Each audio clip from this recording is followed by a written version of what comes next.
Nahuli kam ang duha ka mga konduktor nga nagsinumbagay kay giingong nag-ilog og pasahero. Ang report ni Femery Dumabok.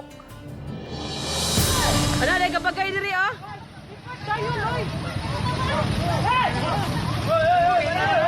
Sa kuha sa usa ka netizen, naaktuhan ini ang gingong duha ka mga konduktor sa bus nga diha na sa tunga-tunga sa National Highway. Kining lalaking nagpuwag short nakig sumbagay batok nining nakablu og t-shirt.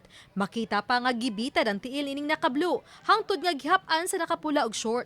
Gibuyag sila bisa na gani sa nagkuha sa video. Apan susamag wa kadungog. Makita nga gisulayan na usab sila og uwang sa ubang kalalakinan. Ang duha ka bus ang naghunong ra daplin sedan. Gingong nag-ilog ang mga konduktor sa mga pasahero. Nahitabo kini alas 8 ganihang buntag sa Barangay North Poblacion sa lungsod sa San Fernando.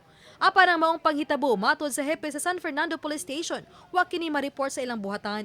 Hinun-andam ra sila nga modawat kun adunay magpa-blatter. Matod sa netizen nga igo ra usab ang mga konduktor misakay sa tagsa-tagsa ka mga bus nga kauban ra og bus company. Uban ni Clans Gabutin, ako si Femery Dumabok. Balitang Bisdak.